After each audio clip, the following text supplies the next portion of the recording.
শহরে বিভিন্ন জায়গায় একের পর এক ডাকাতি হতে থাকে। আর সবথেকে মজার বিষয় হলো ডাকাত দল আগে থেকেই পুলিশকে এইসব ডাকাতি কবে হবে, কোথায় হবে সেই সবের হিন্টস দিয়ে দিত। আর এটা যখন পুলিশ বুঝতে পারে তাদের মাথায় আকাশ ভেঙে পড়ে। এছাড়া এই ডাকাতিগুলো এমন এমন জায়গায় হতো আর এমন এমন জিনিসগুলো নেওয়া হতো যেটা দেখে পুলিশ হতবাক হয়ে যায়। কেন এই ডাকাতিগুলো হচ্ছিল আর কেই বা ছিল এর পেছনে? পুলিশের ঘুম হারাম হয়ে যায় এদের ধরার জন্য। এরপরে মুভির শেষে যখন আসল মাস্টার প্ল্যান সবার সামনে আসে, সবাই হতবাক হয়ে যায়। তো এই মাস্টার প্ল্যানের পেছনে আসলে কে ছিল আর এই ডাকাতিগুলোই বা কেন হচ্ছিল সেটাই দেখানো হবে আজকের গল্পে।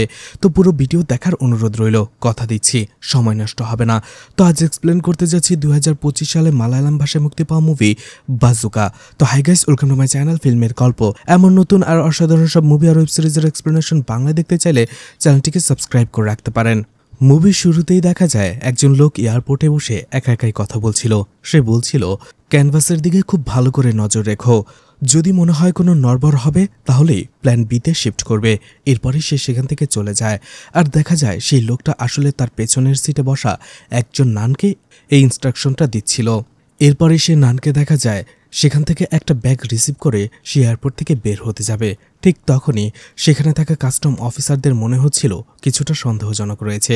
এই জন্য সেই নানকে তারা আটক করে এবং তারা সব ব্যাগ সার্চ করে, যেখানে তারা একটা পেন্টিং খুঁজে পায়। আর সেই পেন্টিংয়ের ব্যাপারেই তাকে জিজ্ঞাসাবাদ করা হয়। সেই নান বলে এই পেন্টিংটা তাদেরই চার্চের একজন মেয়ে করেছে আর এই পেন্টিংটা তারা তাদের ফাদারকে উপহার দিতে যাচ্ছে। অনেকক্ষণ ধরে খুব ভালো করে সার্চ করার পরেও সেই নানের কাছে তেমন কোনো সন্দেহজনক কিছু না পেয়ে তারা তাকে ছেড়ে দেয় আর সে চলে আসে এয়ারপোর্টের বাইরে। তখনই তার ফোনে একটা ইনস্ট্রাকশন আছে যেখানে ক্যানভাসটাকে একটা ওভারের মাধ্যমে ছেড়ে দিয়ে সেখান থেকে তাকে চলে যেতে বলে। সেই নান সেটাই করে, গাড়িতে ক্যানভাসটা রেখে সে সেখান থেকে চলে যায়। এরপরেই গাড়িটাকে আসতে দেখা যায়। এরপরে সেই ট্যাক্সিটা একটা পুলিশ চেকপোস্টে এসে থামে, যেখানে পুলিশরা গাড়ি চেক করছিল। সেই ট্যাক্সিটাকেও চেক করা হয়। পুলিশ সেখানেও সেই পেন্টিংটা দেখে, কিন্তু সেখানে তারা সন্দেহজনক কিছুই খুঁজে পায় না। অন্যদিকে সেই চেকপোস্টের মেন পুলিশ অফিসার বেঞ্জামিন গাড়িতে বসে সুডোকু খেলছিল। এদিকে পুলিশ অফিসাররা সেই ট্যাক্সিটাকে যেতে বলে। ঠিক তখনই বেঞ্জামিন তার সুডোকু খেলা শেষ করে গাড়ি থেকে নামে এবং সেই গাড়িটাকে থামতে বলে, কারণ সেই পেন্টিংটা সে আগেই লক্ষ্য করেছিল। এরপরে সেই পেন্টিংটা সে আবারও দেখতে চায়। পেন্টিংটা ভালোভাবে খেয়াল করে আর ঠিক তখনই তার সন্দেহজনক কিছু নজরে পড়ে। সাথে সাথে কাস্টম অফিসারদের সে আবারও খবর দেয় আর তখনই সেই পেন্টিংটা তারা সিজ করে নেয়। এরপরেই কয়েক রাত পরের ঘটনা দেখানো হয়, যেখানে বেঞ্জামিন তার পরিবারকে নিয়ে একটি হ্যালোইন পার্টিতে এসেছিল। ঠিক তখনই তার হায়ার অফিসার তাকে কল করে এবং সেই উবার ড্রাইভারের কথা বলে। বেঞ্জামিন বলে, আমার মনে হয় না সেই উবার ড্রাইভার কিছু জানে। তাকে এক জায়গা থেকে অন্য জায়গায় নিয়ে যাওয়ার কাজ দেওয়া হয়েছিল। সে জানেও না তাকে যেগুলো দেওয়া হচ্ছে সেগুলোর ভেতর কি আছে। এর পেছনে অন্য কেউ আছে, আমাদেরকে তাড়াতাড়ি ধরতে হবে। বেঞ্জামিন অন্যদিকে ঘুরেই কথা বলছিল। অন্যদিকে তার স্ত্রী অন্যদিকে চলে যায় আর বেঞ্জামিনের ছেলে জয়ী চারপাশটা ভালো করে দেখতে থাকে। তখনই দেখা যায় নানের ছদ্মবেশে একজন সে পার্টিতে এসেছিল আর সে জয়ীকে একটা গিফট দিয়ে তার কাছে ডেকে নেয়। বেঞ্জামিন যখন ফোনটা রেখে পেছনে তাকায় তখনই দেখতে পায় তার ছেলে জয়ী সেখানে নেই। বেঞ্জামিন সাথে সাথে জয়ীকে চারপাশে খুঁজতে থাকে।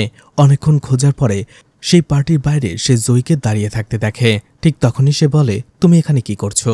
বেঞ্জামিন জয়ীর হাতে গিফট দেখে তাকে জিজ্ঞেস করে যে কি হয়েছে আর এটা তোমাকে কে দিল। জয়ী তখন সেই নানটাকে দেখিয়ে দেয় যে সেখান থেকে চলে যাচ্ছিল। আর যাওয়ার আগে সে বেঞ্জামিনের দিকে তাকিয়ে হাসতে শুরু করে। বেঞ্জামিন সেই গিফটের প্যাকেটটা খুলে দেখে বলে, তোমাকে তো বলেছি অপরিচিত কেউ কিছু দিলে তুমি সেটা নেবে না, তাহলে কেন নিয়েছো? বেঞ্জামিন সেটা ফেলে দিয়ে জয়ীকে সেখান থেকে নিয়ে যায় আর জয়ীও পিছন থেকে বারবার সেই গিফটের দিকে তাকিয়ে থাকে। আর দেখা যায় সেখানে একটা সিডি ক্যাসেট ছিল আর সেটার ভিতরে বাজুকা লেখা ছিল। এরপরেই কয়েক মাস পরের ঘটনা দেখানো হয়, যেখানে বেঙ্গালুরুগামী একটি বাসকে দেখানো হয়। আর যে বাসের ভেতরে সবাই একজনকে নিয়ে বিরক্ত ছিল, কারণ সে ফুল সাউন্ড দিয়ে গেম খেলছিল আর গেমের সাউন্ডে সবাই বিরক্ত হয়ে যাচ্ছিল। এরপরেই রাস্তার মাঝে আরহান নামের একজন লোককে বাসে উঠতে দেখা যায়। বাসে ওঠার পরে সে দেখতে পায় তার যে সিটটা ছিল সেই সিটে সানি নামের একজন লোক বসে গেম খেলছিল। সে তাকে বলে যে এই সিটটা আমার, কিন্তু সানি বলে গেমটা শেষ হোক, আমি আপনাকে সিট ছেড়ে দিচ্ছি, আপনি আপাতত আমার পাশেই বসুন। আরিয়ান সেটাই করে। ঠিক তখনই পাশের সিটের দম্পতি তার সাথে কথা বলে এবং বলে এই ছেলেটা পুরো বাসের সবাইকে বিরক্ত বানিয়ে রেখেছে এই পাবজি গেম খেলে। সেখানে হেডফোন আছে অথচ সে সেটা ইউজ করছে না। আরায়ান তাকে বোঝাতে যায় কিন্তু সানি তার কোনো কথাই শুনছিল না, সে একমনে গেম খেলছিল। আর তখনই তার মোবাইলে একটা কল আসে যার ফলে সে গেমটাতে সে হেরে যায়। এতে সে প্রচণ্ড বিরক্ত হয়।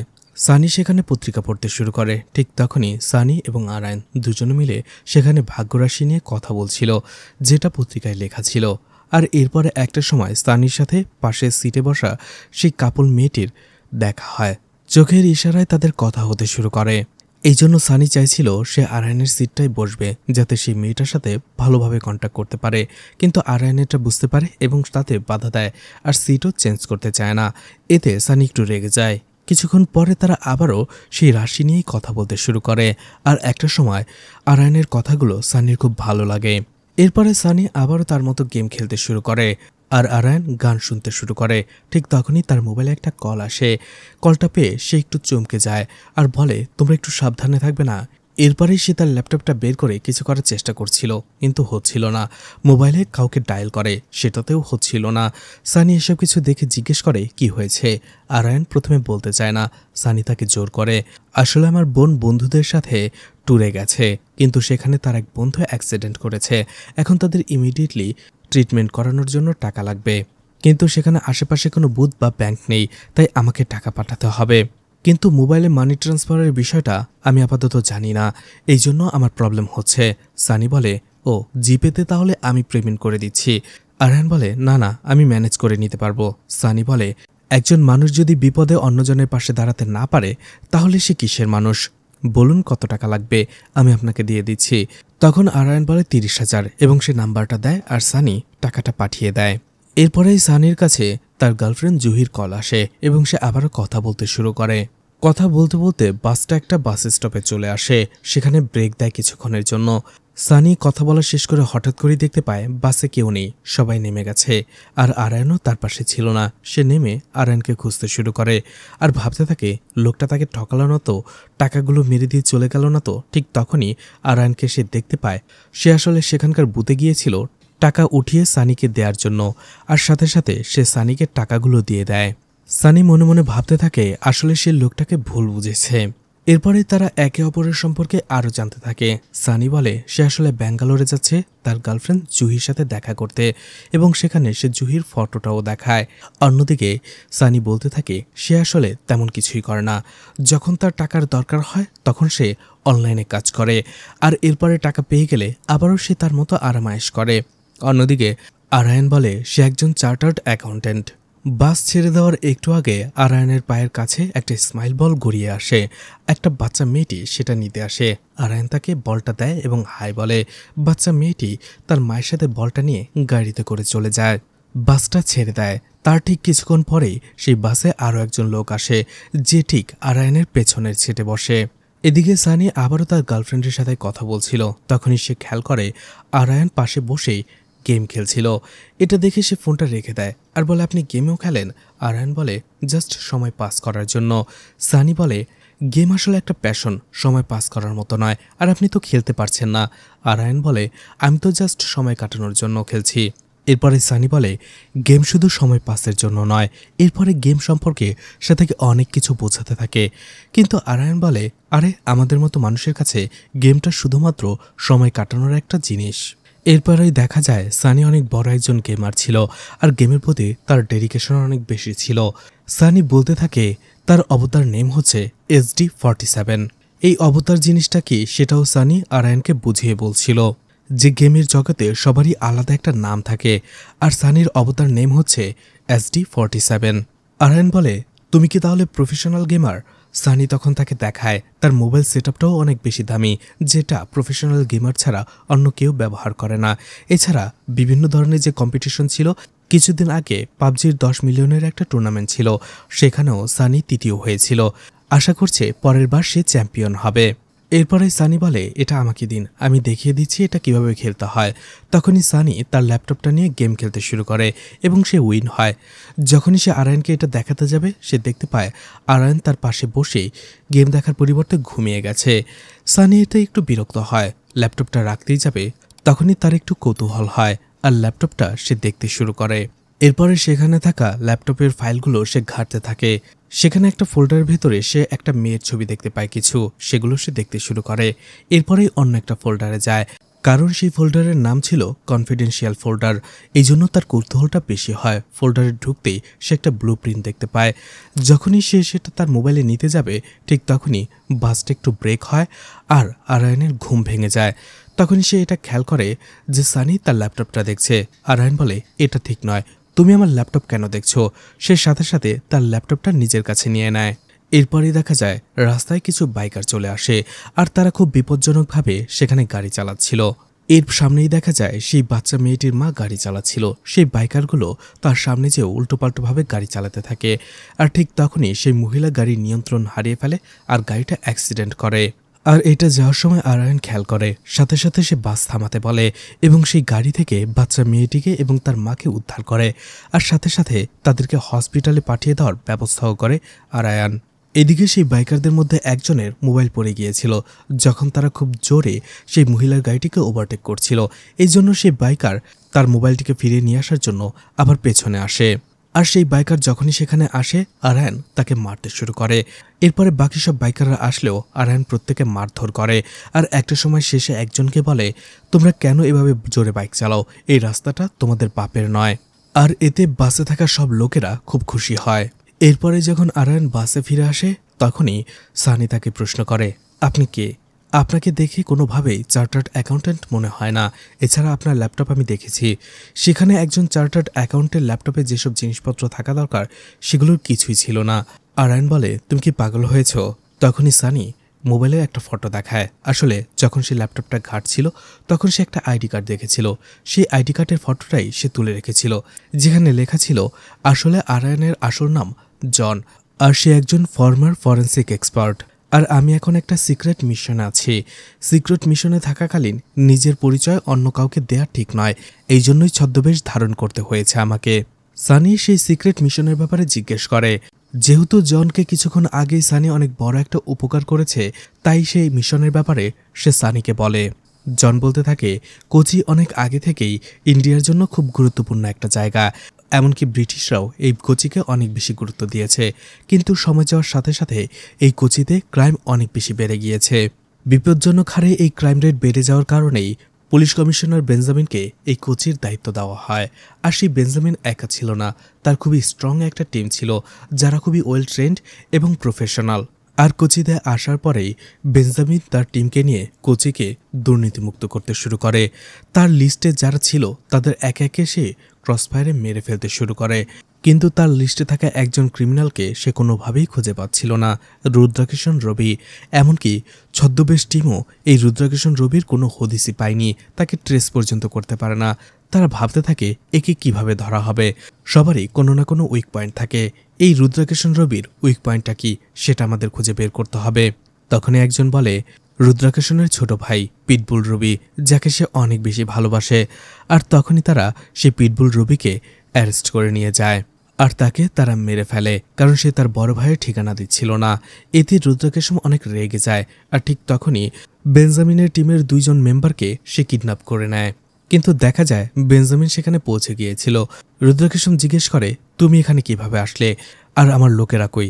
দেখা যায় বেঞ্জামিনের বাকি লোকেরা রুদ্রাকিশনের বাকি লোকদের মারতে শুরু করেছে।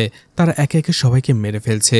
রুদ্রা বেঞ্জামিনকে বলতে থাকে, তুমি এখান থেকে চলে যাও তোমার লোকদের নিয়ে, তাহলে ভেতরে থাকা যে মেয়েটি আছে আমি তাকে তো মেরে ফেলবই, মেরে ফেলার আগে তার শরীর নিয়ে আমি খেলবো। বেঞ্জামিন হাসে আর বলে, ঠিক আছে, ট্রাই করে দেখতে পারো। রুদ্রা রেগে গিয়ে মেয়েটির কাছে যায় এবং তাকে বাজেভাবে স্পর্শ করার চেষ্টা করে। ঠিক তখনই সেই পুলিশ অফিসার রুদ্রাকে সেখানে কুপকাত করে নিজেদের বাঁধন ছুটিয়ে ফেলে আর এরপরে তারা রুদ্রাকেও মেরে ফেলে। আর এভাবেই কোচির সবথেকে সেলিব্রিটি পুলিশ অফিসার হয়ে যায় বেঞ্জামিন। জন বলে, কিন্তু আসল গেম শুরু হয় কিছুদিন পর থেকে। তখনই দেখা যায় বেঞ্জামিনের টিমের একজন পুলিশ অফিসারের কাছে একটা মেল আসে, যেখানে টেম্পল রান গেমের একটা ছবি ছিল। সেই পুলিশ অফিসার এটাকে শুধু মজা ভেবে সেটাকে ইগনোর করে যায়। সানি অবাক হয়, বলে, টেম্পল রান? জন বলে, হ্যাঁ, কিন্তু সেই মেলটার অর্থ যে এত ব্যাপক হতে পারে সেটা তারা তখন বুঝতে পারেনি। এরপরেই গ্রামের একটা মন্দিরকে দেখানো হয় যেখানে উৎসব হচ্ছিল আর সেখানে কিছু রিচুয়াল পালন করা হচ্ছিল। ঠিক তখনই সেখানে কয়েকজন মুখোশ পরা লোক চলে আসে, যারাও একই রকমভাবে সেখানে রিচুয়াল পালন করতে শুরু করে। আর একটা সময় তারা সেখানে ধোঁয়া ছড়িয়ে দেয়, যে ধোঁয়াগুলোর মাধ্যমে সেখানে থাকা কেউ নিঃশ্বাস নিতে পারছিল না। সেখান থেকে যখন সব লোক পালিয়ে যাচ্ছিল, একটা লোক হোঁচট খেয়ে পড়ে যায় এবং তার মোবাইলটাও হাত থেকে পড়ে যায়। যেখানে কিছু একটা দেখার পরে সেই লোকটাও ভয় পেয়ে যায়, আর সেখান দিয়েই মুখোশ পরা একটা লোক হেঁটে যাচ্ছিল। এই বিষয়টা সে খেয়াল করে। সিন কাট হয়ে যায়। পরদিনই সেখানে পুলিশ চলে আসে। চারপাশে অনেক উৎসুক জনতা ছিল। বেঞ্জামিন সেখানে আসার পরে সেখানে সবাই স্লোগান দিতে থাকে। বেঞ্জামিন যখন সেখানে চলে আসে, অন্য একজন পুলিশ অফিসার তাকে সিচুয়েশনটা বুঝিয়ে বলে, আর বলে এই মন্দিরের ভেতরে থাকা কিছু অর্নামেন্টস এখনও আছে যেগুলো চুরি হয়নি, কিন্তু এখানে থাকা দেবতার মূর্তিটি চুরি হয়ে গেছে। এটা শুনে বেঞ্জামিন একটু অবাক হয় আর বলে, মনে হয় চোর অনেক ধার্মিক, তা না হলে স্বর্ণ রেখে কেউ দেবতার সেই মূর্তি কেন চুরি করতে যাবে। এরপরে অন্য একজন পুলিশ অফিসার একজন ছেলেকে সেখানে নিয়ে আসে, কারণ তার কাছে একটা প্রমাণ রয়েছে, একটা মোবাইলের ভিডিও। সে বেঞ্জামিনকে সেটা দেয়। বেঞ্জামিন দেখতে থাকে সেই ছেলেটি যখন পড়ে গিয়েছিল তার মোবাইলের ভিডিওটি অন করা ছিল, আর এটা মুখোশ পরা সেই লোকটা দেখে ফেলে। দেখার পরে সেই লোকটা হেঁটে হেঁটে মোবাইলের কাছে আসে এবং মোবাইল দিয়ে নিজের একটা সেলফি তুলে সেখান থেকে চলে যায়। কিন্তু সেই মুখোশ পরা সেলফি থেকে বোঝাই যাচ্ছিল না মুখোশের আড়ালে কে ছিল। সানিও অবাক হয়ে যায়, বলে ওই পাথর নিয়ে ওরা কী বা পাবে, বোকা নাকি ওরা। এরপরে কি হয়েছিল? বেঞ্জামিন কি তাদেরকে ধরতে পেরেছিল? জন বলে, না। এরপরে আরও একটা ঘটনা দেখানো হয়, যেখানে স্টেডিয়ামে ফুটবল খেলা হচ্ছিল, আর সেখানে সচিন যে টিমের ওনার ছিল সেই টিমের খেলা হচ্ছিল, যার ফলে অনেকেই সচিনের মাস্ক পরে খেলা দেখতে এসেছিল। সেখানে এমনই একজন সচিনের মাস্ক পরা লোক আসে, যে দাঁড়িয়ে দাঁড়িয়ে সেখানে দাঁড়িয়ে থাকা অন্য একজন সেলিব্রিটি ফুটবলারকে বারবার দেখছিল। অন্যদিকে সেই স্টেডিয়ামের সিসিটিভি জোন এবং ইলেকট্রিক জোনে আরও কয়েকজন লোক লুকিয়ে ঢুকে পড়ে এবং তারা সিকিউরিটি গার্ডদের মেরে, আর সেখানে তারা সিসিটিভি ফুটেজ এবং ইলেকট্রিক জোনটা তাদের কবজায় করে নেয়। আর একটু পরেই তারা খেলার মাঝেই পুরো স্টেডিয়ামের পাওয়ার কাট করে দেয়। এতে সেখানে থাকা সবাই অবাক হয়ে যায় যে এমনটা শুধুমাত্র এই প্রথমবার হলো। আর এরপরেই তারা খেয়াল করে সেই স্টেডিয়াম থেকে ট্রফিটা মিসিং, আর তখনই সেই মুখোশ পরা লোককে দেখা যায় সেই ট্রফিটা নিয়ে সেখান থেকে সে চলে যাচ্ছিল। আবারও বেঞ্জামিনকে সেখানে ডাকা হয়। অন্য একজন পুলিশ অফিসার বলে 40 সেকেন্ডের পাওয়ার কাট ছিল, এর মধ্যে এই কাজটা তারা করেছে। বেঞ্জামিন বলে, তারা কোথা দিয়ে গেছে? সেই পুলিশ অফিসার বলে, তারা যে গেট দিয়ে গেছে সেখানকার সিকিউরিটি গার্ডদেরও খুঁজে পাওয়া যাচ্ছে না। এরপরে তারা সিসিটিভি ফুটেজ দেখে, আর সেখানে সেই লোকটাকে তারা দেখতে পায়, কিন্তু সে ছিল মুখোশ পরা, যার ফলে তারা তাকে চিনতে পারে না। সানি এটা শোনার পরেও একটু অবাক হয়ে যায় যে একটা ফুটবল ট্রফি নিয়ে তারা কী বা করবে। এরপর সে জনকে জিজ্ঞেস করে, আচ্ছা এটা করার আগে কি তারা কোনোভাবে ইনফর্ম করেছিল, যেমনটা সেই মেল করেছিল টেম্পল রানের মতো? জন বলে, হ্যাঁ। দেখা যায় বেঞ্জামিনের টিমের এক পুলিশ অফিসারকে সে একটি মেসেজ পাঠিয়েছিল, যেখানে সেই ফুটবল ম্যাচের কথা বলা হয়েছিল। সানি বলতে থাকে, ব্যাপারটা ইন্টারেস্টিং, আগে পুলিশকে সে ইনফর্ম করে তারপরে চুরি করে। সানি বলে, মুভিতে এরকমটা অনেক সময় দেখা যায়। তখন জন বলে, মুভিতে নয়, নরওয়েতে 1983 সালে এমন একবার ঘটনা ঘটেছিল, আর এখন পর্যন্ত পুলিশ তাকে খুঁজে বের করতে পারেনি। সানি বলে, ব্যাঙ্গালোরে পৌঁছাতে এখন আমাদের 7 থেকে 8 ঘন্টা সময় লাগবে। আমার এই স্টোরিগুলো শুনতে খুব ভালো লাগছে। এরপরে কি হয়েছিল? জন বলতে শুরু করে। এরপরেই দেখা যায় বেঞ্জামিনের স্ত্রীর কাছে একটা লেটার আসে, আর সেই লেটারের ভেতরে কিছু একটা গেমের কথা লেখা ছিল, যেটা সে পড়তে শুরু করে। বলা হয় এই গেমটা হচ্ছে ভালো আর খারাপের মধ্যে। গেমের কিছু নিয়মকানুনও লেখা থাকে, যেটা পড়তে শুরু করে বেঞ্জামিন। কিন্তু বেঞ্জামিন এর আগামাথা কিছুই বুঝতে পারে না। সে তার স্ত্রীকে জিজ্ঞেস করে এটা কে হতে পারে, যেহেতু চিঠির মধ্যে লেখা ছিল ডিয়ার টিচার। কিন্তু তার স্ত্রী বলে, আমার এই সম্পর্কে কোনো আইডিয়া নেই। বেঞ্জামিন বলে, কে তোমাকে এই ধরনের চিঠি লিখতে পারে? বেঞ্জামিনের স্ত্রী বলে, সত্যি এই বিষয়ে আমার কোনো আইডিয়া নেই। এরপর দিন সকালেই বেঞ্জামিন যখন পেপার পড়তে শুরু করে, তখনই সে দেখতে পায় আরও একটা চুরির ঘটনা। ইন্টারন্যাশনাল স্ন্যাক শোতে চুরি হয়েছে, যেখানে একটি লোক মুখোশ পরে আসে এবং সেখানে কয়েকটি সাপকে সে ছেড়ে দেয়, যার ফলে মানুষ হইচই করে সেখান থেকে বের হয়ে পড়তে শুরু করে। আর ঠিক ওই সময়টাতে সেখানে থাকা নাগমণি নামের একটা পাথর সেই চোরটা চুরি করে নিয়ে যায়। আর টিমের একজন পুলিশ অফিসারের সাথে এই বিষয়টা আলোচনা করে। সেই পুলিশ অফিসার বলে, এটা একেবারেই অদ্ভুত একটা ব্যাপার। মানুষ এখনও এইসব নাগমণিতে বিশ্বাস করে, যেখানে মানুষের বিশ্বাস নিয়ে খেলার জন্য অনেকেই সাধারণ পাথরগুলোকে পলিশ করে নাগমণি হিসেবে বিক্রি করে। আর অনেকে ভাগ্য পরিবর্তন করার জন্য এইসব পাথরে বিশ্বাস করে। কে এমন বোকা হতে পারে যে এত টাইট সিকিউরিটির মাঝে শুধুমাত্র ভাগ্য পরিবর্তন করার জন্য এই পাথরটা চুরি করে নিয়েছে? বেঞ্জামিনের কাছেও বিষয়টা অদ্ভুত লাগে। এরপরে বেঞ্জামিন তার টিমকে নিয়ে একটি মিটিং করে। বেঞ্জামিন বলে, প্রথমে তো আমার কাছে এটা একটা মজা মনে হয়েছিল, প্র্যাঙ্ক মনে হয়েছিল, কিন্তু পরে বুঝতে পারি কেউ আমাদের সাথে যোগাযোগ করতে চাইছে আর সে লুকিয়ে রয়েছে। গতকালকে আমার স্ত্রীর কাছে একটি চিঠি এসেছে আর সেখানে একটা গেমের কথা বলা হয়েছিল, যে গেমটা ছিল ভালো আর খারাপের ভেতরে। তখনই বেঞ্জামিন তার টিমকে একটা বোর্ড দেখায়, লুডো খেলার বোর্ড। আর চিঠিতে এই গেমের কথাই বলা হয়েছিল, যেখানে ভালো বলতে লেদার বা চঙ্গকে বোঝানো হয়েছে আর খারাপ বলতে সাপকে বোঝানো হয়েছে।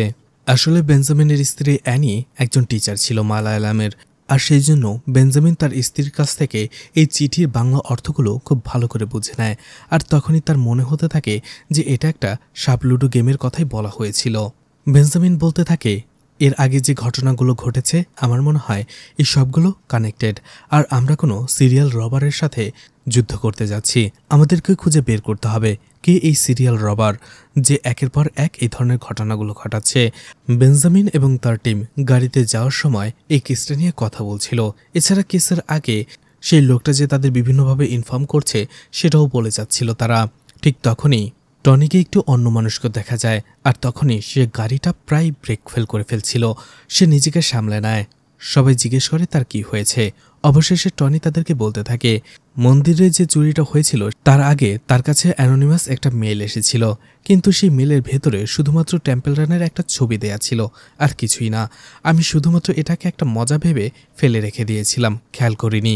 টনি বলতে থাকে, আসলে এই টেম্পেলের সাথে মন্দিরের একটা যোগসূত্র রয়েছে, তাই আমার মনে হচ্ছে এটার সাথে এটার কোনো সম্পর্ক থাকতে পারে। তখনই বেঞ্জামিন সবাইকে বলতে থাকে, এই টেম্পল রান গেম সম্পর্কে তোমরা কি কি জানো আমাকে বলো। পুরো বিবরণ শোনার পরে বেঞ্জামিনেরও মনে হতে থাকে সেই ইমেলের সাথে এবং সেই চুরির ঘটনার সাথে কোনো লিঙ্ক রয়েছে, কারণ সেই টেম্পল রান গেমটাতেও একটা গুহা থেকে একটা লোক কোনো কিছু একটা চুরি করে পালাতে শুরু করে, আর একটি মনস্টার তার পিছু করতে শুরু করে। আর এখানেও মন্দির থেকে একটি স্টোন বা পাথর চুরি হয়েছে সেই চুরির ঘটনায়। বেঞ্জামিন তার টিমকে বলতে থাকে, অ্যানি এবং টনি দুজনকে ইনফর্ম করা হয়েছে সেই চুরির ব্যাপারে, আর এই দুজনের সাথেই আমার লিঙ্ক আপ রয়েছে। তার মানে হচ্ছে আমি তাদের টার্গেট। সেই লোকটা যেহেতু আগের দুটো চুরি করার আগেও তোমাদেরকে ইনফর্ম করেছে, তার মানে ট্রফিটা চুরি করার আগেও সে একই রকমভাবে ইনফর্ম করেছে। টনিকে যেহেতু একবার ইনফর্ম করেছে, তাই তাকে নিশ্চয়ই আর করবে না। বাকি রইল অর্জুন এবং সানায়া, নিশ্চয়ই তোমাদেরকেও ইনফর্ম করা হয়েছে। লোকটা প্রত্যেকবার ইনফর্ম করার জন্য আলাদা আলাদা ওয়ে খুঁজে বেড়াচ্ছে। প্রথমবার মেইলে, দ্বিতীয়বার লেটারে, তৃতীয়বার কি হতে পারে সেটা তোমরা খুঁজে বের করার চেষ্টা করো, ভাবো। বেঞ্জামিন বলে, সেটা মেসেজও হতে পারে, তোমরা তোমাদের ফোন চেক করো। অর্জুন এবং সানায়া দুইজনেই ফোন চেক করতে শুরু করে। অবশেষে দেখা যায় অর্জুনের মোবাইলে একটা মেসেজ পাওয়া যায়, যেটা ছিল ইন্ডিয়ান ফুটবল লিগ অর্থাৎ IFL নিয়ে। আর এই মেসেজটা ট্রফি চুরির আগেই অর্জুনকে পাঠানো হয়েছিল। আর সেই মেসেজের ভেতরেও তাদের জন্য একটা মেসেজ ছিল। বেঞ্জামিন বলে, আমাদের আরও সতর্ক থাকতে হবে, আমরা অনেক সুযোগ মিস করে ফেলেছি। বেঞ্জামিন বলে, যে এই কাজগুলো করতে চাইছে সে আসলে হিরো হতে চাইছে, কারণ সে যেগুলো চুরি করেছে সেগুলোর প্রাইস অনেক কম, কিন্তু এগুলোর জনপ্রিয়তা বা মর্যাদা অনেক বেশি, আর সেগুলোই সে চুরি করেছে। আর যে তিনটার চুরি সে করেছে প্রত্যেকটাই কোনো না কোনো গেমের সাথে জড়িত।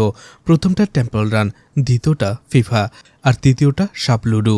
এরপরেই সানিকে দেখানো হয়। সবকিছু শোনার পরে বলতে থাকে, পুরোই অদ্ভুত লোকটা, এমন ঘটনা এর আগে আমি কখনো দেখিনি।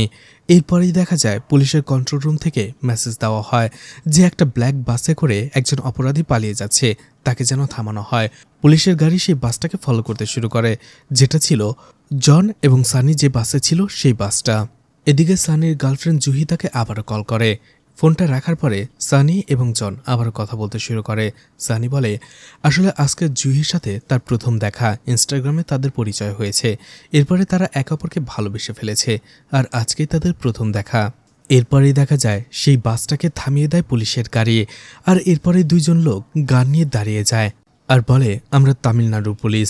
এরপরেই তারা ধীরে ধীরে সামনে এগোতে শুরু করে, আর জনের পেছনের সিটে যে লোকটা বসেছিল তাকে অ্যারেস্ট করে নেয় তারা।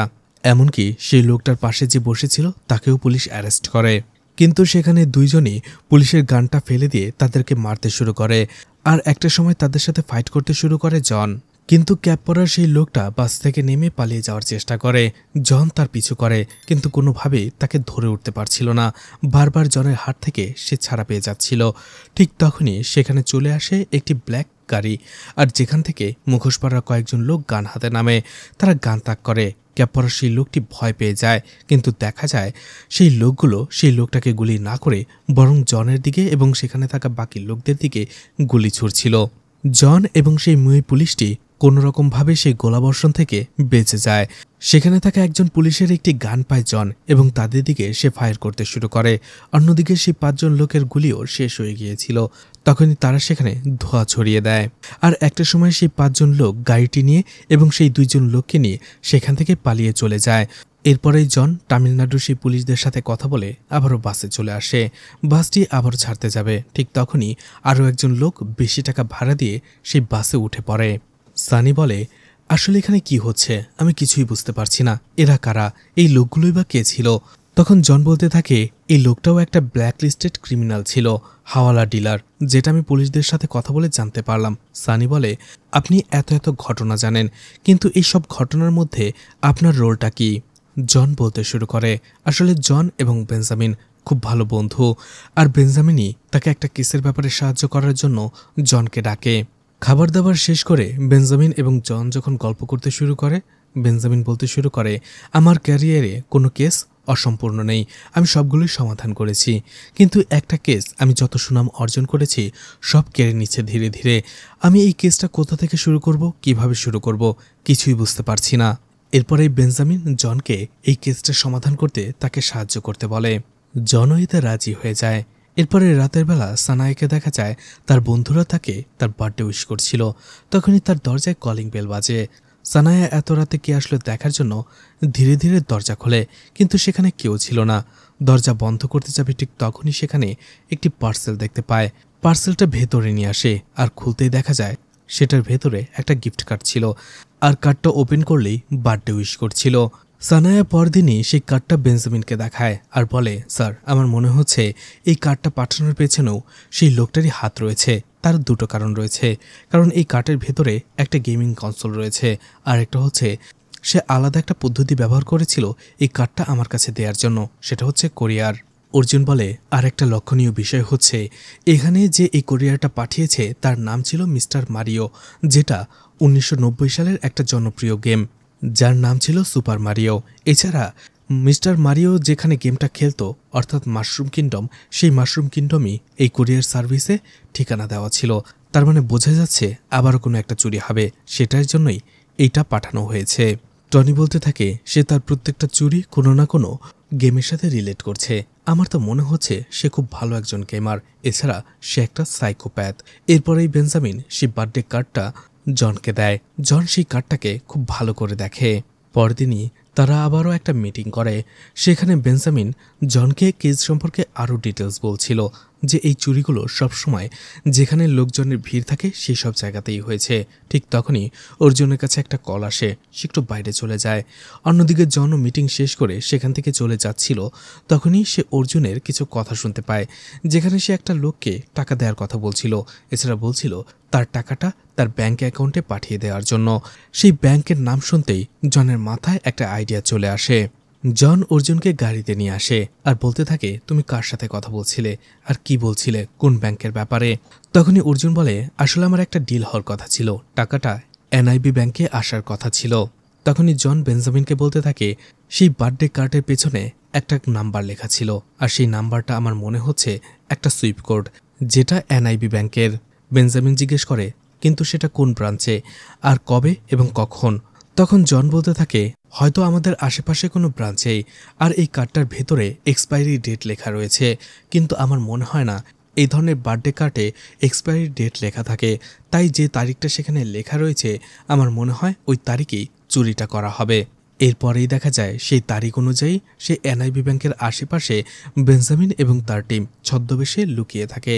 এছাড়া টনিকে দেখা যায় স্নাইপার নিয়ে উপরে পজিশন নিয়েও দাঁড়িয়ে থাকে, যাতে তারা কোনোভাবেই সেই লোকটাকে এবার আর মিস না করে। এদিকে দেখা যায় সেই ব্রাঞ্চ থেকে একটা টাকার অ্যামাউন্ট নিয়ে অন্য একটা ব্রাঞ্চে যাচ্ছিল। আর এরপরেই কয়েকজন নানের পোশাক পরা লোক দুটি মাইক্রো নিয়ে যেতে শুরু করে। এরপরে একটা সময় তারা আলাদা হয়ে যায়, আর একটা সময় তারা অপেক্ষা করতে থাকে। যখনই সেই টাকার গাড়িটা সেই দিক দিয়ে যাচ্ছিল, সেই টাকার গাড়িটাকে একটা মাইক্রো ফলো করতে শুরু করে। অন্যদিকে সেই এনআইবি ব্যাংকের সামনে মুখোশ পরা একটি লোক বাইক নিয়ে আসে এবং সে তার ব্যাগ থেকে কিছু বের করতেই যাবে, তখনই বেঞ্জামিন এবং তার টিম সন্দেহ করে সেই লোকটাকে এবং তাকে চারপাশ থেকে গান দিয়ে ঘিরে ধরে, আর সেই লোকটাকে তার হেলমেট খুলতে বলে। এদিকে জন সেই কার্ডটা আবারও ভালো করে দেখতে থাকে, সেটা থেকে আরও কোনো ইনফরমেশন বের করা যায় কিনা। একটা সময় কোনো ইনফরমেশন না পেয়ে সে রেগে সেটাকে ছুঁড়ে ফেলে দেয়। তখনই দেখা যায় সেটা খুলে যায় আর সেটা থেকে গান বাজতে শুরু করে। তখনই জন খেয়াল করে সেই কার্ডটা থেকে বার্থডে সং শেষ হওয়ার পরে আরও একটা গান বাজতে শুরু করে। এদিকে বেঞ্জামিন এবং তার টিম সেই লোকটা যে অপরাধী নয়, সে যে একজন সাধারণ গ্রাহক, সেটা তারা খুঁজে বের করে ফেলে। অন্যদিকে সানায়া বেঞ্জামিনকে বলে এই ব্রাঞ্চ থেকে একটা হিউজ অ্যামাউন্ট অন্য একটা ব্রাঞ্চে নিয়ে যাওয়া হচ্ছে। বেঞ্জামিনের সন্দেহ হয় আর বলে সব রোড চেক করার জন্য যে সেই টাকার গাড়িটা কোন দিক দিয়ে যাচ্ছে। এদিকে জন কল করে বেঞ্জামিনকে আর বলে সেই লোকটা আমাদের সাথে সাইকোলজি নিয়ে খেলেছে। আসলে সেই কার্ডটা ওপেন করে বন্ধ করলেই বার্থডে সংটা শোনা যায়, আবার বন্ধ হয়ে যায়। আর এটা একটা মজার বিষয়, আমরাও সেটাই করেছি, কিন্তু পুরো গানটা আমরা শুনিনি, কারণ গানটা কিছুক্ষণ পরেই লিরিক্স চেঞ্জ হয়ে যায়। সেটা ছিল London bridge is falling down. এটা সে বারবার বলে। বেঞ্জামিনও ফোন কাটার পরে লিরিক্সটা কয়েকবার বলে। তখনই তার মনে পড়ে এই লন্ডন ব্রিজ নামে কোচিতেও একটা ব্রিজ রয়েছে। সাথে সাথে সে তার টিমকে ফোন করে এবং গাড়ি নিয়ে সেদিকে যেতে শুরু করে, কারণ জনের মতো বেঞ্জামিনও বুঝতে পেরেছিল সেই লোকটা এবার চুরি করবে সেই ব্রিজে, কোচির লন্ডন ব্রিজে। তারা সেখানে যেতে শুরু করে। অন্যদিকে টাকার গাড়িটাও সেই ব্রিজের ভেতরে ঢুকে যায়, আর দেখা যায় সেই গাড়িটার সামনে দিয়ে এবং পেছন দিয়ে দুইটা মাইক্রো আসছিল। আর সেখানে আগে থাকা একটা লোক বসে থেকে সেখানে কিছু কাটা ছড়িয়ে দেয়, যার ফলে টাকার গাড়ির টায়ার পাঞ্চার হয়ে যায়। সেটা ছোটোখাটো একটা অ্যাক্সিডেন্ট করে। ড্রাইভার এবং অন্য একজন লোক সেখানে আহত হয়ে পড়ে। আর নানের ছদ্মবেশধারী কয়েকজন লোক সেই গাড়িগুলো থেকে বের হয়ে পড়ে একটা ব্যাগ হাতে। সেই গাড়িটাকে যখনই তারা লুট করতে যাবে, পেছনের দরজা খুলতেই দেখা যায় দুইজন পুলিশ গান হাতে দাঁড়িয়ে রয়েছে। কিন্তু সেই লোকগুলোর তাতে কিছুই হয় না, কারণ তারা সেই পুলিশগুলোকেও সেখানে মারতে শুরু করে। এদিকে বেঞ্জামিন এবং তার টিম সেই ব্রিজেই আসছিল, কিন্তু রাস্তায় তারা জ্যামের মধ্যে আটকা পড়ে যায়। তখনই বেঞ্জামিন সেখানে আসার আগেই আরও একটি পুলিশ টিমকে খবর পাঠিয়ে দেয় যেন সেই ব্রিজে তারা চলে আসে। এরপরেই নানের ছদ্মবেশীধারী সেই লোকগুলো সেই টাকার গাড়ি থেকে টাকাগুলো হাতিয়ে নেয় এবং সেই টাকার ব্যাগ নিয়ে তারা সেই ব্রিজ থেকে জাম্প করতে শুরু করে। কিন্তু শেষ লোকটা যখন জাম্প করবে, তখনই বেঞ্জামিন সেখান থেকে চলে আসে এবং তাকে ধরে ফেলে। সেই লোকটাকে নিয়ে এসে তারা প্রচণ্ড টর্চার করে, কিন্তু তাতেও কিছু হয় না। সেই লোকটা পাগলের মতো আসতে থাকে। এরপরে একটার সময় বেঞ্জামিনকে বলে, তুমি যত যাই করো না কেন, আমি তোমাকে কিছুই বলবো না। এমনকি মুম্বাই থেকে তুমি তোমার বন্ধু জনকে ডেকে এনেছো, সেও এই কেসটা সলভ করতে পারবে না। তোমরা কেউ মিস্টার মারিওকে খুঁজে বের করতে পারবে না। বেঞ্জামিনও প্রচণ্ড রেগে যায় এবং সেই লোকটাকে মারতে শুরু করে, এমনকি গাড়ি তার উপরে ফেলে দেওয়ার চেষ্টা করে। কিন্তু তারপরে সে তার রাগ কন্ট্রোল করে এবং সেই লোকটাকে আর কিছুই বলে না। এদিকে একটা রিপোর্ট নিয়ে অর্জুন আবারও বেঞ্জামিনের কাছে চলে আসে। এরপরেই বলে তারা তামিলনাড়ু পুলিশ এবং বেঙ্গালুরু পুলিশের সাথে কথা বলেছে, আর এই টাকা চুরির ব্যাপারে তারা তাদের সাহায্য করবে। ঠিক তখনই অর্জুন বেঞ্জামিনকে আরও একটা প্রশ্ন করে, স্যার, আমার একটাই প্রশ্ন মাথায় ঘুরপাক খাচ্ছে যে এরপরে সেই লোকটা আমাদের কিভাবে ক্লু পাঠাবে। কারণ প্রথমে সে মেল ইউজ করেছে, এরপরে লেটার, এরপর মেসেজ, আর এরপরেই কোরিয়ার, কিন্তু এবার কি করবে সে? আর ঠিক ওই সময়টাতে বেঞ্জামিনের কাছে একটা ফ্যাক্স চলে আসে। কয়েকটি কার্টুন আঁকা ছিল যেখানে তারা ডান্স করছে, আর সেখানে একটা কথা লেখা ছিল, hi Sherlock, it's for you. এই ফ্যাক্সটা বেঞ্জামিন জনকে দেখায় আর বলে তারা এটা কোথা থেকে পাঠানো হয়েছে সেটা খুঁজে বের করার চেষ্টা করছে। আসলে এটা নাইজেরিয়া থেকে পাঠানো হয়েছে, কিন্তু নাইজেরিয়া থেকে কে পাঠিয়েছে সেটা আমরা খুঁজে বের করার চেষ্টা করছি। জন বলতে থাকে, এই ফ্যাক্সের মাধ্যমে মিস্টার মারিও তার ডিফারেন্ট একটা ইমোশন আমাদের কাছে প্রকাশ করেছে, কিন্তু কিভাবে এখানে ক্লু আছে সেটা খুঁজে বের করতে হবে। বেঞ্জামিন বলে, এবার ওকে কোনোভাবেই যেতে দেওয়া যাবে না, কারণ এবারই আমাদের শেষ সুযোগ। এরপরেই দেখা যায় তারা দুইজনেই খুব ভালোভাবে চেষ্টা করে এই ফ্যাক্স থেকে কি ক্লু দেওয়া হয়েছে সেটা খুঁজে বের করার জন্য, কিন্তু কাজ হচ্ছিল না। এদিকে জন সন্দেহ করতে থাকে তার বাড়ির উপরে হয়তোবা কেউ নজর রাখছে, এই জন্য সে গেটটা ভালো করে তালা দেয়। এরপরেই তার গ্যারেজে চলে আসে, যেখানে তার গাড়ি এবং একটা সিক্রেট কম্পার্টমেন্ট ছিল। সেখানে সে কিছু গান রেখে দিয়েছিল, আর সেই গানগুলো সে টেস্ট করে নেয়। অন্যদিকে দেখা যায় পরদিন সকালেই বেঞ্জামিনের ছেলে জয়ী ভিডিও গেম খেলছিল। যখনই সে তার বাবাকে আসতে দেখে, সে সেখানে কিছু একটা লুকিয়ে ফেলে, আর এরপরে সে স্কুলে চলে যায়। বেঞ্জামিন আবারও সেই সব কিছু নিয়ে ভাবতে শুরু করে। অন্যদিকে জন তার বাইকটা নিয়ে বের হয়ে পড়ে আর একটা কফি শপে চলে আসে। সেখানে বসেও সে ইন্টারনেটে এই বিষয়টা নিয়ে ঘাটাঘাটি করতে থাকে। ঠিক তখনই সেই ক্যাফেতে একটা ছেলে একটা মেয়েকে প্রপোজ করছিল। মেয়েটা যখন প্রপোজাল অ্যাকসেপ্ট করে নেয়, তখন সে তাকে একটা গিফট দেয়, যেখানে একটা বক্সের ভেতরে একটা ডল ঘুরছিল এবং মিউজিক বাজছিল। আর সেই দিকেই চোখ যায় জনের। আর এরপরেই তার মিস্টার মারিওর স্কেচগুলোর কথা মনে পড়ে। সে একটা ক্লু খুঁজে পায়, সাথে সাথে জন কোথাও যেতে শুরু করে। এদিকে বেঞ্জামিন কিছু লিখতে যাবে, কিন্তু কলমের কালি শেষ হয়ে যায়। নতুন কলম নেয়ার জন্য যখনই সে ডেস্কে যায়, ঠিক তখনই তার চোখ কিছু একটার উপরে আটকে যায়, কারণ একটু আগে জয়ী এখানে কিছু লুকিয়ে রেখে গিয়েছিল, যেটা ছিল বাজুকার সেই সিডি ক্যাসেটটা, যেটা হ্যালোয়েন পার্টিতে সেই নান জয়ীকে দিয়েছিল। আসলে জয়ী সেটাকে আবারও সেখানে তুলে নিয়ে এসেছিল। বেঞ্জামিনের সন্দেহ হয় সেই হ্যালোয়েন পার্টিতে যেই ক্যাসেটটা জয়ীকে দিয়েছিল সে ছিল নানের ছদ্মবেশ ধরে। অন্যদিকে লন্ডন ব্রিজে যারা টাকাগুলো হাতিয়ে নিয়েছে তারাও নানের ছদ্মবেশ ধরে এসেছিল। এই জন্য বেঞ্জামিন সেই ক্যাসেটটা প্লে করে। অন্যদিকে জনকে দেখা যায় একটা লাইব্রেরিতে এসে একটা বই নিয়ে সে কিছু ঘাটাঘাটি করতে থাকে, রিসার্চ করতে থাকে। অন্যদিকে বেঞ্জামিন বারবার জনকে কল করছিল, কিন্তু সে মোবাইলটা অন্য টেবিলে রেখেছিল, যার ফলে বেঞ্জামিনের কলটা সে ধরতে পারছিল না। এই জন্য বেঞ্জামিন সাথে সাথে জনের কাছে আসতে শুরু করে। এরপরে বেঞ্জামিন জনের কাছে এসে তাকে সেই বাজুকার ক্যাসেটটা দেখায়। অন্যদিকে জনকেও দেখা যায় সেই ফ্যাক্সের নিচে সে একটা কোডওয়ার্ড বের করে ফেলেছিল, যেটা ছিল বাজুকা। জন বেঞ্জামিনকে বলতে থাকে শার্লক হোমের একটা সিরিজ রয়েছে, the adventure of dancing man, যেটার ভেতরে কোড লুকানো থাকতো ডান্সিং ম্যানের স্টেপের ভেতরে। আসলে সেই ডান্সিং ম্যানের স্টেপের ভেতরে ইংলিশের প্রত্যেকটা আলফাবেট লুকিয়ে থাকতো, যেগুলোর মাধ্যমেই কোডওয়ার্ড লেখা হতো। এরপরেই বেঞ্জামিনের বাসায় চলে আসে জন এবং বেঞ্জামিন, এবং বাজুকার সেই সিডি ক্যাসেটটা তারা প্লে করে। দেখা যায় সেখানে গেম ছিল, আর সেই গেমগুলোই প্রথমে একটা একটা করে খেলতে শুরু করে তারা। যেখানে দেখা যায় মন্দির থেকে যেভাবে স্টোনটা চুরি করা হয়েছিল, ঠিক একই রকমভাবে প্রথম লেভেলের গেমটা সেখানে দেয়া ছিল। দ্বিতীয় লেভেলের গেমটা ছিল স্টেডিয়াম থেকে লোকজনকে মেরে কিছু চুরি করা, যেটা সেই ট্রফি চুরির সাথে মিলে যায়। আর তৃতীয় গেমটা ছিল সেই স্ন্যাক শো থেকে কোনো একটা সাপকে মেরে নাগমণি উদ্ধার করে নিয়ে আসা, যেটা সেই নাগমণি চুরি করার ঘটনার সাথে মিলে যায়।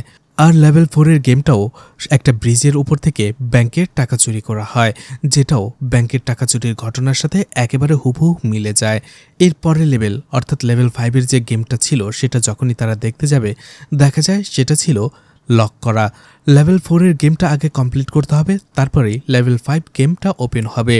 এতে জন এবং বেঞ্জামিন একটু টেনশনে পড়ে যায়। তখনই জন জয়ীর সাহায্য নেয় এবং তাকে বলে সেই লেভেলটা পার করে দেওয়ার জন্য।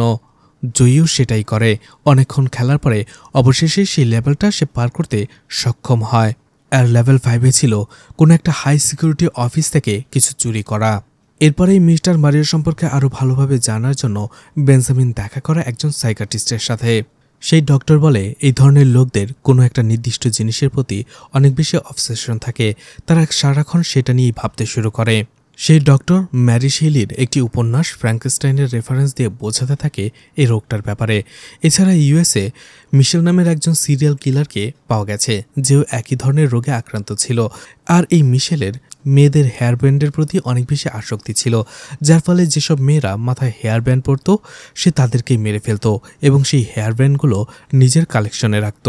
সেই ডক্টর বলে, কিন্তু আমার মনে হচ্ছে এই মিস্টার মারিও কিছুটা আলাদা।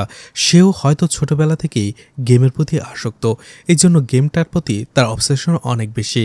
কিন্তু এই গেমে হারা সে কখনোই পছন্দ করে না, আর এই ক্ষেত্রেও সে পুলিশের সাথে গেম খেলছে। আর এ থেকে বোঝা যাচ্ছে সে হচ্ছে একজন সাইকোপ্যাথ গেমার। এদিকে বেঞ্জামিনকে উপর থেকে প্রেশার দেওয়া হয় যে এই কেসটা দ্রুত সলভ করার জন্য, নয়তোবা এই কেসটা গোয়েন্দাদের হাতে ট্রান্সফার করে দেওয়া হবে। তখনই বেঞ্জামিন বলতে শুরু করে, কয়েক মাস আগে কাস্টম অফিসারের চোখ দিয়ে ফাঁকি দিয়ে এয়ারপোর্ট থেকে একটা পেন্টিং বের করে নিয়ে আসা হয়েছিল, কিন্তু আমি সেই পেন্টিংটাকে ধরি এবং কাস্টম অফিসারদের হাতে তুলে দেই। আর আমার মনে হচ্ছে সেই চুরির সাথে এই চুরিগুলোর সম্পর্ক রয়েছে, কারণ লেভেল 5-এ যে গেমটা আমি খেলেছি সেখানে হাইলি সিকিউরিটি একটা অফিস থেকে একটা পেন্টিং চুরি করা হয়, যে পেন্টিংটার সাথে এই পেন্টিংটার অনেক মিল রয়েছে। তাই এই চুরিটা আমার সাথে রিলেটেড, আমাকে এটা সমাধান করতে হবে।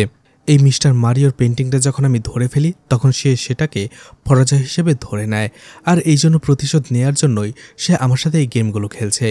আর এখন সে আবারও সেই পেন্টিংটাকে নিজের করে নেবে, অর্থাৎ সে আমার এগেনস্টে জিততে চাইবে। আর এরপরে বেঞ্জামিন সেই পুলিশ অফিসারদেরকে বলে এই কেসটাতে আমাকে সাহায্য করছে ফর্মার ফরেন্সিক অফিসার জন, কিন্তু আমি তাকে আমার টিমে অফিসিয়ালি নিতে চাই। আর সেই পুলিশ অফিসাররাও এতে রাজি হয়ে যায়, আর অবশেষে জন অফিসিয়ালি সেই টিমে যুক্ত হয়ে যায়। আর এরপরে জনকে দায়িত্ব দেওয়া হয় সেই পেন্টিংটা রক্ষা করার। কাস্টম অফিস থেকে সেই পেন্টিংটা যাতে কোনোভাবেই চুরি করে নিয়ে যেতে না পারে, তাই জনকে দায়িত্ব দেওয়া হয় সেই কাস্টম অফিসের সিকিউরিটি বাড়িয়ে দেওয়ার জন্য। আর জন সেখানে সম্পূর্ণ নতুন একটা লক সিস্টেম বানায়, যেটা খুবই সিকিউর, কারণ সেখানে একবার ঢুকতে পারলে সেই চোরগুলো শুধুমাত্র 5 মিনিট সময় পাবে। এই 5 মিনিটের মধ্যে তারা যদি সবগুলো সিকিউরিটি সিস্টেম ব্রেক করতে না পারে তাহলে তারা খাঁচার মধ্যে বন্দী হয়ে যাবে, আর কোনোভাবে এখান থেকে তারা বের হতে পারবে না। আর সাথে সাথে পুলিশদের কাছেও খবর চলে যাবে, যার ফলে চোরেরা সেখান থেকে বের হতে পারবে না। তাই এই পেন্টিংটা চুরি করা এক প্রকার অসম্ভব। সবকিছু শোনার পরে সানি বলে, কিন্তু আমার মনে হচ্ছে না তোমার সিকিউরিটি সিস্টেমটা এতটাও হাইলি সিকিউর, কারণ একজন গেমারের জন্য এই ধরনের ট্র্যাপ ব্রেক করা একেবারে ইজি। আর তুমি বলেছ তোমাদের যে শত্রু মিস্টার মারিও সে একজন গেমার, তার ডিএনএর মধ্যেই গেম রয়েছে, সে গেমের প্রতি অনেক বেশি অবসেসড। তাই আমার মনে হয় এই সিকিউরিটি লকটা সে খুব সহজেই ভেঙে ফেলতে পারবে। সানি বলে, এই ব্লুপ্রিন্টটা যদি আমি পাই তাহলে আমি এটা ক্র্যাক করে ফেলতে পারবো। তখন হাসে জন আর বলে, এতটাও সহজ নয়, উপর থেকে দেখে মনে হচ্ছে সহজ, কিন্তু ভেতরে গেলে এটা অনেক বেশি কঠিন। আর ঠিক তখনই সানি এবং জনের বাকযুদ্ধ শুরু হয়। সানি বলে সে পারবে, জন বলে সে পারবে না। অবশেষে সানি বাজি ধরে ফেলে, সে বলে 4 মিনিটের মধ্যে এটা যদি সে ব্রেক করতে না পারে তাহলে সে তার গেম খেলা ছেড়ে দেবে, গেমিং ক্যারিয়ার শেষ করে দেবে। জন বলে ভেবে দেখো। সানি বলে হ্যাঁ। জন বলে ঠিক আছে। এরপরেই তাকে সেটা ব্রেক করতে দেওয়া হয়। প্রথমে কয়েকটা লক পার করলেও শেষ মুহূর্তে এসে পাসওয়ার্ডে সে আটকে যায়। সানি বারবার ভাবতে থাকে পাসওয়ার্ড কি হতে পারে, কিন্তু কোনোভাবেই তার মাথায় আসছিল না। যেটাই দিচ্ছিল না কেন সেটাই ভুল হচ্ছিল। ঠিক অবশেষে তার সেই পেন্টিংয়ের কথা মনে পড়ে। পেন্টিংয়ের ছবিটা ভালো করে দেখাতেই তার একটা পাসওয়ার্ড মনে পড়ে, আর সেই পাসওয়ার্ডটা দিতেই সেটা খুলে যায়। সানি সেখানে 4 মিনিট শেষ হওয়ার কয়েক সেকেন্ড আগে সে তার টাস্ক কমপ্লিট করে ফেলতে পারে। জন বলে, হ্যাঁ তুমি ঠিকই বলেছ, সিকিউরিটি আমাকে আরও আপডেট করতে হবে। এরপরেই তারা ব্যাঙ্গালোরে পৌঁছে যায়। সানির গার্লফ্রেন্ড জহি তাকে রিসিভ করার জন্য চলে আসে, আর সেখানে জহির সাথে সে জনকে পরিচয় করিয়ে দেয়। এরপরেই সানি এবং জহি সেখানে সারাদিন খুব ভালো সময় কাটায়, তারা একসাথে অনেক মুহূর্ত ক্রিয়েট করে। কিন্তু এরপর হঠাৎ করেই সানি মোবাইলে কিছু একটা দেখে, আর অবশেষে জহিকে সে খুব ভালো করে বোঝায় আর বলে এখনই আমাকে যেতে হবে, অনেক ইম্পর্ট্যান্ট একটা কাজ রয়েছে। জহিকে সেখানে রেখেই সে কোচিতে ফিরে আসে। এদিকে দেখা যায় মিস্টার মারিওর লোকেরা সেই কাস্টম অফিসে ঢুকে যায় এবং তারা সেই পেন্টিংটাও চুরি করে নেয়। পরদিনই খবরের নিউজ আসে যে যেহেতু জন এই সিকিউরিটিটা আপডেট করেছিল, জন ছাড়া এই সিকিউরিটির ব্যাপারে আর কেউ জানতো না। তাই যেহেতু পেন্টিংটা চুরি করা হয়েছে তাই পুলিশরা জনকেই অ্যারেস্ট করে। পুলিশ সন্দেহ করছে জনই এর সাথে জড়িত রয়েছে। আর সানিও বারে বসে এই একই নিউজটা দেখে, সে অবাক হয়ে যায় আর সে ঠিক করে নেয় সে জনকে সাহায্য করবে মিস্টার মারিওকে ধরার জন্য। এরপরেই জহিকে দেখানো হয় একেবারে ভিন্ন আঙ্গিকে। অন্যদিকে সানিও তাকে দেখে ফেলে এবং তার গাড়ির পিছু করতে শুরু করে, আর একটা সময় তাদেরকে ধরেও ফেলে। দেখা যায় জহির সাথে সেই লোকটা ছিল যাকে বাসে পুলিশ ধরার জন্য এসেছিল। জহি বলতে থাকে, আসলে আমি তোমাকে নয় একে ভালোবাসি, তোমার শুনতে কষ্ট হচ্ছে তাই না, কিন্তু আসলে এটাই সত্যি, তোমাকে বোকা বানানো হয়েছে। সানি তাদের সাথে ফাইট করতে শুরু করে, আর একটা সময় সানি অনেক ফাইট করার পরে দুজনকেই গান পয়েন্টে নিয়ে নেয়। এদিকে আদালত চত্বরে জনকে নিয়ে আসা হয়, কিন্তু যখনই পুলিশ ভ্যান থেকে জন বের হয় তখনই মুভির আসল টুইস্ট আসে। আসলে যে জন পুলিশ ভ্যান থেকে বের হয়ে যাচ্ছিল আর সানির সাথে যে জন ছিল দুজনের সম্পূর্ণ আলাদা লোক ছিল। এদিকে তখনই সানির সামনে একটি গাড়ি চলে আসে, আরও কয়েকটি গাড়ি আসে আর সেখান থেকে নকল জন বের হয়, যে সানিকে দেখার পরে হাসতে শুরু করে। আর তখনই দেখানো হয় এতদিন যে চুরিগুলো হয়েছে এগুলোর পেছনে এই নকল জনই দায়ী ছিল, সেই চুরিগুলো করেছে। সানিও বুঝতে পারে এই লোকটা তাকে বোকা বানিয়েছে আর বলতে থাকে, তোমার লজ্জা করে না এই ধরনের কাজগুলো করতে? পুলিশ তোমাকে ধরতে না পারলেও আমি তোমাকে ধরব। নকল জন বলে, এরকম অনেকে আগে চেষ্টা করেছে, কেউ পারেনি। সানি বলে, মিস্টার মারিও আপনি টেনশন করবেন না, আপনাকে আমি যে করেই হোক পরাজিত করবই। তখনই নকল জন বলে, তুমি আবারও ভুল করলে, আমি মিস্টার মারিও নই, আমি বাজুকা। কথাটা শুনতেই চমকে যায় সানি, কারণ এই পর্যন্ত সানি যেসব গেমে চ্যাম্পিয়ন হতে পারেনি তার একমাত্র কারণ হচ্ছে বাজুকা, কারণ সব জায়গাতেই বাজুকা চ্যাম্পিয়ন হচ্ছিল আর সানি তার কাছে বারবার হেরে যাচ্ছিল। আর এই বাজুকা হচ্ছে এই নকল জনের আবতার নেম, আর এই জন্যই বাজুকাকে কিং অব গেমার বলা হয়। আর তখনই দেখানো হয় বাজুকার টিমে যেসব লোকেরা ছিল তারা প্রত্যেকে ছিল এক একজন গেমার। বাজুকা বলে, বেঞ্জামিনের সাথে আমার কি হয়েছিল সেটা নিশ্চয়ই তুমি জানতে চাও, তাহলে শোনো। আমি আমার পেন্টিংটা নিয়ে আসছিলাম, কিন্তু বেঞ্জামিন বাদশাধে। বেঞ্জামিন সেই পেন্টিংয়ের ভেতরে লুকিয়ে থাকা ছোট্ট ছোট্ট হীরাগুলোকে খুঁজে বের করে ফেলে, যেগুলোর দাম অনেক বেশি। এটা বেঞ্জামিন জানত, আর এইভাবেই সে পেন্টিংটা সিজ করে নেয় আর আমার স্মাগলিং বন্ধ করে দেয়, যেটা আমার একেবারেই পছন্দ হয়নি, কারণ এটা আমার কাছে একমাত্র গেমের মতো ছিল এই পেন্টিংগুলোকে এক দেশ থেকে অন্য দেশে নিয়ে আসা, আর সেটাতে বাদশাধে বেঞ্জামিন। আর গেমে আমাকে কেউ হারালে আমি সেটা সহ্য করতে পারি না, এই জন্যই আমি প্ল্যান তৈরি করি আর আমি বেঞ্জামিনের সাথে গেম খেলতে শুরু করি, কারণ বেঞ্জামিনের বোঝার দরকার ছিল সে ভুল লোকের সাথে পাঙ্গা নিয়েছে। আর এরপরেই এক এক লেভেলে আমি বেঞ্জামিনকে হারাই আর আমি খুশিতে উন্মাদ হয়ে যাই। এরপরেই বেঞ্জামিন তার বন্ধু জনকে ডাকে তাকে সাহায্য করার জন্য। আসল জন বেঞ্জামিনকে বলেছিল সে পেন্টিং থেকে ডায়মন্ডগুলো সরিয়ে ফেলে নকল ডায়মন্ড লাগিয়ে দেওয়ার জন্য, কিন্তু বেঞ্জামিন বলে, আমার মনে হয় মিস্টার মারিওর অনেক লোক আমাদের ডিপার্টমেন্টে রয়েছে, এই কাজটা করলে নিশ্চয়ই সে বুঝতে পেরে যাবে, জেনে যাবে আর তার মিশন অ্যাব্রোড করে দেবে। জন বলে, ঠিক আছে, আমি লকের ব্যবস্থা করছি। আর এরপরে জন এমন একটা লক সিস্টেম বের করে, সিকিউরিটি সিস্টেম বের করে, যেটা ভাঙা একেবারেই ইম্পসিবল ছিল। অন্যদিকে সিকিউরিটি সিস্টেমের ব্লুপ্রিন্টটা তাদের হাতে চলে আসে একজন পুলিশ অফিসারের মাধ্যমে, যে পুলিশ অফিসারকে বাজে পুলিশরা ধরার চেষ্টা করছিল। আসলে সে যে ঘুষ নিয়ে এটা লিক করে দিয়েছে এটা পুলিশ জানতে পেরে গিয়েছিল, এই জন্য তামিলনাড়ু পুলিশ তাকে ধরার চেষ্টা করেছিল সেই দিন। এরপরেই পুলিশ যখন তাদের হাতে নাতে ধরে ফেলে, তাদের বাঁচানোর জন্য জন সেখানে নাটক শুরু করে, অর্থাৎ বাজুকা, এবং বাজুকার লোকেরাই সেখানে চলে আসে এবং সেই লোকগুলোকে উদ্ধার করে নিয়ে যায়। আর তারা ইচ্ছে করেই বাজুকার উপরে গান ফায়ার করে, যাতে বাজুকাকে কেউ সন্দেহ না করে। বাজুকা এবং তার টিম কোনোভাবেই সেটা ব্রেক করতে পারছিল না, এমনকি বাজুকা এবং তার টিম কয়েকজন হ্যাকারকেও হায়ার করে, তারাও এটা ব্রেক করতে পারছিল না। এরপরে বাজুকার মাথায় আসে SD-47 কথা, অর্থাৎ সানির কথা, কারণ কম্পিটিশনগুলোতে সানি শুধুমাত্র তাকে অনেক বেশি টাফ ফাইট দিত। তাই বাজুকার মনে হয়েছে এই সিকিউরিটি সিস্টেমটা হয়তোবা শুধুমাত্র সানি ব্রেক করতে পারে। এছাড়া গেমারের সাথে সাথে সানি একজন হ্যাকারও ছিল, আর এটা জানত বাজুকা, এই জন্য সে সানিকে টার্গেট করে এবং সেই জনের মতো লুক নিজে নিয়ে নেয়। আর সেই বাসে ওঠা থেকে শুরু করে সানির সাথে যত নাটক, সেই সব কিছু তাদেরই একটা প্ল্যান ছিল। অন্যদিকে সানির যে গার্লফ্রেন্ড ছিল জুহি, এটাও ছিল তাদেরই একটা প্ল্যান। আর দেখা যায় বাসে যখন সানি সেই লকটা ব্রেক করছিল, ঠিক ওই সময়টাতেই বাজুকার লোকেরা সেই কাস্টম অফিসে ছিল, আর পাসওয়ার্ড আনলক করার সাথে সাথে সেই পেন্টিংটা চুরি করে তারা সেখান থেকে চলে আসে। এদিকে সানি তার বোকামির জন্য নিজের উপরেই নিজের রাগ ঝাড়তে থাকে।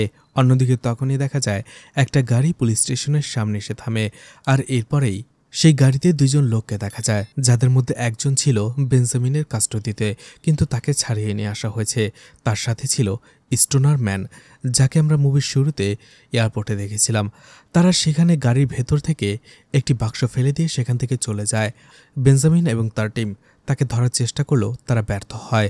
এরপরে সেই বাক্সটা সেখানে ওপেন করতেই দেখা যায় সেটার ভেতরে যে টাকাগুলো তারা হাইজ্যাক করেছিল সেগুলো তারা ফেরত দিয়ে গেছে, আর সেই বাক্সের গায়ে লেখা ছিল গেম ওভার, পরের পার্ট আসছে। আর এভাবেই একজন গেমার সাইকোপ্যাথ পুলিশকে বোকা বানিয়ে তার প্রতিশোধ নিয়েছিল। আর এখানেই মুভিটি শেষ হয়ে যায়। তো মুভিটির দ্বিতীয় পর্ব আসতে চলেছে। আর মুভিটা আপনাদের কেমন লেগেছে সেটা কমেন্ট করে জানাতে পারেন। আর মুভিটা ভালো লাগলে লাইক কমেন্ট শেয়ার করে পাশে থাকতে পারেন। তো আজকের মতো বিদায় নিচ্ছি। আবারও দেখা হবে নতুন কোনো মুভি বা ওয়েব সিরিজ নিয়ে। ততক্ষণ পর্যন্ত ভালো আর সুস্থ থাকবেন সবাই। আজকের মতো বিদায় নিচ্ছি। আল্লাহ হাফেজ।